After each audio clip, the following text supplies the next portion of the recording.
Hello guys, welcome back to banking Kannadiga. So ಈ ವಿಡಿಯೋದಲ್ಲಿ ನಾನು ಎಸ್ ಬಿ ಐ ಕ್ಲರ್ಕ್ ಮೇನ್ಸ್ಗೆ ಸೇಫ್ ಟಾರ್ಗೆಟ್ ಮತ್ತು ಮೇನ್ಸಿಗೆ ಎಷ್ಟು ಜನ ಸೆಲೆಕ್ಟ್ ಆಗಿರ್ಬೋದು ಕರ್ನಾಟಕದಿಂದ ಅಂತ ಒಂದು ಐಡಿಯಾ ಕೊಡ್ತೀನಿ. ಆ್ಯಂಡ್ ನಂದು ಕ್ಲಿಯರ್ ಆಗಿಲ್ಲ ಪ್ರಿಲಿಮ್ಸು, ಬಟ್ ಮೇನ್ಸು ನಂದು ಕ್ಲಿಯರ್ ಆಗಿದ್ರೆ ನಾನೇನು ಸೇಫ್ ಟಾರ್ಗೆಟ್ ಇಟ್ಕೊಂಡಿದ್ದೆ ಅಂತ ಹೇಳ್ತೀನಿ. ಅದಕ್ಕೂ ಮುಂಚೆ ತುಂಬ ಜನ ಜಿ ಎ ಯಾರು ಪ್ರಿಪೇರ್ ಆಗಿಲ್ಲ, ಕ್ಲಿಯರ್ ಆಗಲ್ಲ ಅಂದ್ಕೊಂಡಿರೋರು. ಸೊ ಅವರಿಗೆ ಒಂದು ಐಡಿಯಾ ಏನು ಅಂತಂದರೆ, ನೀವು ಜಾನ್ ಫೆಬ್ 2 ಮಂತಿಂದ ಅಟ್ಲೀಸ್ಟ್ ಕ್ಲಿಯರ್ ಮಾಡ್ಕೊಳ್ಳೋಕೆ ನೋಡಿ. Daily 4 hours and weekly PDF affairs ನೋಡ್ದು ಓದಿ. ಆ್ಯಂಡ್ ಲಾಸ್ಟ್ ಡೇ ಫುಲ್ ರಿವಿಷನ್ಗೆ ಅಂತ ಇಟ್ಕೊಳ್ಳಿ. ಜಿ ಎ ಏನು ಅಂತಂದರೆ, ನೀವು ರಿವೈಸ್ ಮಾಡಲಿಲ್ಲ ಅಂತಂದರೆ waste ಓದಿರೋದನ್ನು.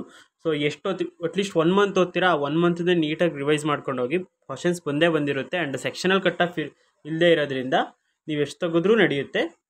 So G A neglect ಮಾಡಬೇಡಿ, ಇನ್ನೂ ಟೈಮ್ ಇದೆ. ಅಟೆಂಡ್ ಮಾಡೋಕ್ಕೆ ಆಗೋದೇ ಇಲ್ಲ ಆ ಥರ ಏನಾಗಲ್ಲ. RRB ನಾನು ಲಾಸ್ಟ್ 3 days ಜಿ ಎ ಓದ್ಕೊಂಡಿದ್ದು 4 point something ಬಂದಿತ್ತು. It's okay. ಇದರಲ್ಲಿ ಕಟ್ ಆಫ್ ಇಲ್ಲದೆ ಇರೋದ್ರಿಂದ ನಿಮಗೆ ವರಿ ಆಗೋಂಥ ಅವಶ್ಯಕತೆ ಇಲ್ಲ. ಬಟ್ 1 month ಆದರೂ ಕಂಪ್ಲೀಟ್ ಮಾಡ್ಕೊಂಡು ಹೋಗಿ, ಒಳ್ಳೆಯದು. ಸೊ ಅದು ಬಿಟ್ಟು ಈಗ ಮೇನ್ಸ್ ಟಾರ್ಗೆಟಿಗೆ ಬಂದರೆ, ಮೇನ್ಸಲ್ಲಿ ಕರ್ನಾಟಕ ಸ್ಟೇಟ್ ಅವ್ರಿಗೆ ಅಟ್ಲೀಸ್ಟ್ ನಾನು 95 ಕಟ್ ಆಫ್ ಹೋಗುತ್ತೆ ಅಂತ ಹೇಳ್ತಿಲ್ಲ, ಅಷ್ಟೊಂದು ಕಟ್ ಆಫ್ ಹೋಗಲ್ಲ. 95 ಸೇಫ್ ಟಾರ್ಗೆಟ್ ಅಂತ ಮೈಂಡಲ್ಲಿ ಇಟ್ಕೊಂಡು ಹೋಗಿ. ಆ್ಯಂಡ್ ಎಕ್ಸಾಮಲ್ಲಿ ಕುತ್ಕೊಂಡು ಆದಮೇಲೆ ನಾನು ಈ ಸೆಕ್ಷನಲ್ಲಿ ಅಷ್ಟು ಅಟೆಂಡ್ ಮಾಡಬೇಕು, ಅಥವಾ ರೀಸನಿಂಗಲ್ಲಿ ಇಷ್ಟು ಅಟೆಂಡ್ ಮಾಡಬೇಕು, ಕ್ವಾಂಟಲ್ ಇಷ್ಟು ಅಟೆಂಡ್ ಮಾಡಬೇಕು, ಆ ಥರ ಮೈಂಡಲ್ಲಿ ಇಟ್ಕೊಬೇಡಿ. ಎಕ್ಸಾಮ್ ಸೆಂಟರಲ್ಲಿ ನೀವು ಎಕ್ಸಾಮ್ ಬರೀಬೇಕಿದ್ರೆ ಪೇಪರ್ ಲೆವೆಲ್ ಹೇಗಿತ್ತು ಅಂತ ನಿಮಗೆ ಗೊತ್ತಾಗಲ್ಲ. ನಿಮ್ಮ ಪಕ್ಕದವರು ಅಷ್ಟೇ ಮಾಡಿರ್ಬೋದು, ಅಥವಾ ಅವರೇಜ್ ಅಟೆಂಪ್ಟೇ ಕಮ್ಮಿ ಇರ್ಬೋದು, ಡಿಫಿಕಲ್ಟ್ ಇರ್ಬೋದು ಎಕ್ಸಾಮು. ಸೊ ಎಕ್ಸಾಮ್ ಒಳಗಡೆ ಇದು ಮೈಂಡಲ್ಲಿ ಇಟ್ಕೊಬೇಡಿ. ಎಕ್ಸಾಮಲ್ಲಿ ಪ್ರತಿ ಸೆಕ್ಷನಲ್ಲೂ ನನ್ನ ಕೈಲಿ ಎಷ್ಟು ಬೆಸ್ಟ್ ಆಗುತ್ತೆ ಅದನ್ನು ನಾನು ಕೊಡ್ತೀನಿ, ಆ ಥರ ಮೈಂಡ್ಸೆಟ್ ಇಟ್ಕೊಂಡು ಎಕ್ಸಾಮಲ್ಲಿ ಒಳಗಡೆಗೆ ಹೋಗಿ. ಬಟ್ ಇವಾಗ ಪ್ರಾಕ್ಟೀಸ್ ಮಾಡಬೇಕಿದ್ರೆ ಇಷ್ಟು ಟಾರ್ಗೆಟ್ ನಂದು ಆ ಥರ ಇಟ್ಕೊಂಡು ಪ್ರಾಕ್ಟೀಸ್ ಮಾಡಿ ಅಷ್ಟೇ.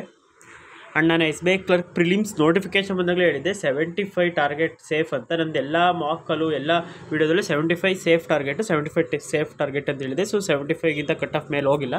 ಇದು ಅಷ್ಟೇ 95 ಸೇಫ್ ಟಾರ್ಗೆಟು ಮೇನ್ಸ್ದು. ಸೊ ಅಷ್ಟು ಟಾರ್ಗೆಟ್ ಇಟ್ಕೊಂಡು ಪ್ರಾಕ್ಟೀಸ್ ಮಾಡಿ. ಬಟ್ ಮೇನ್ಸ್ ಎಕ್ಸಾಮ್ ದಿನ ಎಕ್ಸಾಮ್ ಸೆಂಟರಲ್ಲಿ ಎಕ್ಸಾಮ್ ಹಾಲಲ್ಲಿ ಈ ಸೆಕ್ಷನಲ್ಲಿ ನಾನು ಇಷ್ಟು ಅಟೆಂಡ್ ಮಾಡ್ತೀನಿ ಅಂತ ಟಾರ್ಗೆಟ್ ಇಟ್ಕೊಬೇಡಿ. ಎಲ್ಲ ಸೆಕ್ಷನಲ್ಲೂ ನಿಮ್ಮ ಬೆಸ್ಟ್ ಕೊಡಿ.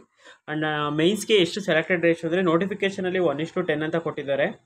ಬಟ್ 1:10 ಎಕ್ಸಾಕ್ಟಾಗಿ ತೊಗೊಳ್ಳಲ್ಲ.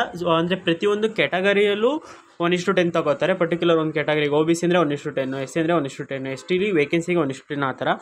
ಅದ್ರ ಜೊತೆ ಈ ಸಲ ನಿಮಗೆ ಎಕ್ಸಾಮ್ ಸೆಂಟ್ರಲ್ಲಿ ತುಂಬ ಜನ ಕಾಣಿಸ್ಬೋದು, ತುಂಬ ಜನ ಬರೆದ್ಬಿಟ್ಟಿದ್ದಾರೆ ಅಂತ ಅನ್ಕೋಬೇಡಿ. ಮೇನ್ಸು ಔಟ್ ಆಫ್ ಸ್ಟೇಟ್ ಅವರು, ಅಂದರೆ ಔಟ್ ಆಫ್ ಸ್ಟೇಟಿಗೆ ಅಪ್ಲೈ ಮಾಡಿರೋರು ಕರ್ನಾಟಕದಿಂದ, ಅವರು ಕೂಡ ಕರ್ನಾಟಕದಲ್ಲೇ ಮೇನ್ಸ್ ಎಕ್ಸಾಮ್ ಬರೆಯೋಕ್ಕೆ ಅವಕಾಶ ಇದೆ S B I clerk. So ಅವರು ಕೂಡ ಇರ್ತಾರೆ. ಸೊ ಅವ್ರು ನೋಡ್ಬಿಟ್ಟು ಇಷ್ಟೊಂದು ಜನ ಇದ್ದಾರೆ ಆ ಥರ ಏನೋ ಅನ್ಕೊಳಕ್ಕೆ ಹೋಗ್ಬೇಡಿ. ಆ್ಯಂಡ್ ಇನ್ನೊಂದು ಏನಂದರೆ, ಎಕ್ಸ್ ಸರ್ವಿಸ್ ಮ್ಯಾನು 200 ಏನೋ ವೇಕೆನ್ಸಿ ಇತ್ತು. ಸೊ ಅವ್ರಿಗೂ ಕೂಡ 1:10 ರೇಷೋ ತೊಗೊಂಡಿರ್ತಾರೆ. ಸೊ ಅವರು ಕೂಡ ಬರ್ತಾರೆ ಎಕ್ಸಾಮ್ ಬರೆಯೋಕ್ಕೆ. ಸೊ ತುಂಬ ಜನ ಎಕ್ಸಾಮ್ ಸೆಂಟ್ರಲ್ಲಿ ಕಾಣಿಸ್ಬೋದು, ತುಂಬ ಶಿಫ್ಟ್ಗಳು ಆಗ್ಬೋದು ಕರ್ನಾಟಕದಲ್ಲಿ. ಬಟ್ 1:15 ಆ ಥರ ಎಲ್ಲ ರೇಷೋ ತೊಗೊಂಡಿರಲ್ಲ. ಈಗ 50 ಜನ ವೇಕೆನ್ಸಿ, ನಾರ್ಮಲ್ ವೇಕೆನ್ಸಿ ಬಗ್ಗೆ ಮಾತಾಡ್ತೀನಿ, ಎಕ್ಸ್ ಸರ್ವಿಸ್ ಮ್ಯಾನ್ ಬಿಟ್ಟು. ಸೊ ನಾರ್ಮಲ್ 50 ವೇಕೆನ್ಸಿ ಅಂದರೆ ಮಿನಿಮಮ್ ಅಂದರೆ ಒಂದು 600ರಿಂದ 650 ತಗೊಂಡಿರ್ಬೋದು ಅಷ್ಟೇ, ಮ್ಯಾಕ್ಸ್ ಟು ಮ್ಯಾಕ್ಸು. ಅದಕ್ಕಿಂತ ಜಾಸ್ತಿ ಎಸ್ ಬಿ ಐಲಿ ತಗೊಳ್ಳಲ್ಲ ಅಂತ ನನ್ನ ಒಪಿನಿಯನು. ಸೊ ನಿಮಗೇನಾದರೂ ಒಂದು ಐಡಿಯಾ ಇದ್ದರೆ ಕಮೆಂಟ್ ಸೆಕ್ಷನಲ್ಲಿ ಹಾಕಿ. ಸೊ ಇಷ್ಟೇ ಈ ವಿಡಿಯೋದಲ್ಲಿ. ಬಟ್ 1:10ಗಿಂತ ಜಾಸ್ತಿ ಅಂತೂ ತಗೊಂಡಿರ್ತಾರೆ.